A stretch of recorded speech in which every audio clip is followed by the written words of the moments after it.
कोकणातील प्रत्येक अपडेट जाणून घेण्यासाठी आजच माझे कोकणच्या सोशल मीडिया प्लॅटफॉर्मला लाईक, फॉलो आणि सबस्क्राईब करा। नवी मुंबई आंतरराष्ट्रीय विमानतळाला दिवंगत दिबा पाटील यांचे नाव देण्याच्या मागणीसाठी आता लढा थेट दिल्लीत पोहोचणार आहे। येत्या 5 ऑगस्ट रोजी जंतर मंतर येथे 27 गाव संघर्ष समितीच्या माध्यमातून एकदिवसीय लाक्षणिक आंदोलन करण्यात येणार असल्याची माहिती शेतकरी कामगार पक्षाचे माजी आमदार बाळाराम पाटील यांनी दिली।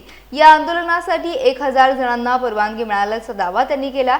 दिबाची वारी दिल्लीच्या दारी अशी घोषणा देत केंद्र सरकारपर्यंत स्थानिकांच्या भावना पोहोचवण्याचा प्रयत्न केला जाणार असल्याचं त्यांनी सांगितलं।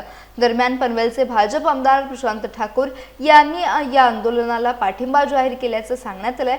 त्यांच्या निर्णयाचे स्वागत करत नामकरणाच्या मागणीसाठी सर्वांनी एकत्र येण्याचं आवाहन बाळाराम पाटील यांनी केलंय।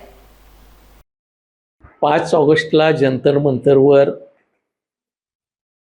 कल्याण डोंबिवली परिसरातील 27 गाव संघर्ष समितीच्या माध्यमातून आणि सर्व संबंधितांच्या सहभागातून दिबा पाटील साहेबांचं नाव नवी मुंबई आंतरराष्ट्रीय विमानतळाला लागावं म्हणून एक दिवसीय लाक्षणिक आंदोलन करण्याचा निर्णय घेतलेला आहे आणि त्याच्यामध्ये आम्ही सारीच मंडळी सहभागी होणार आहोत। 1000 जणांची परवानगी जंतर मंतरवर त्या मंडळींना मिळालेली आहे आणि आमच्या ज्या भावना आहेत त्या थेट दिल्लीत जाऊन केंद्र शासनाच्या कानी पडतील या दृष्टीनं हे आंदोलन आम्ही साकारतोय। आम्ही कसं बघण्यापेक्षा जाग्यावर जे 8 तारखेला त्या ठिकाणी रश्मिता पोपेटाच्या उपोषणानंतर आंदोलन झालं त्याच्या बाबतीतले त्यांची भूमिका ही 100% नकारात्मक होती, विरोधाची होती।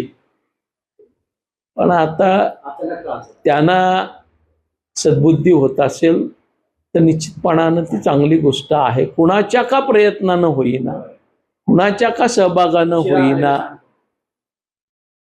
ह्या आंदोलनाला बळ मिळत असेल तर आम्ही त्याचं स्वागतच करू।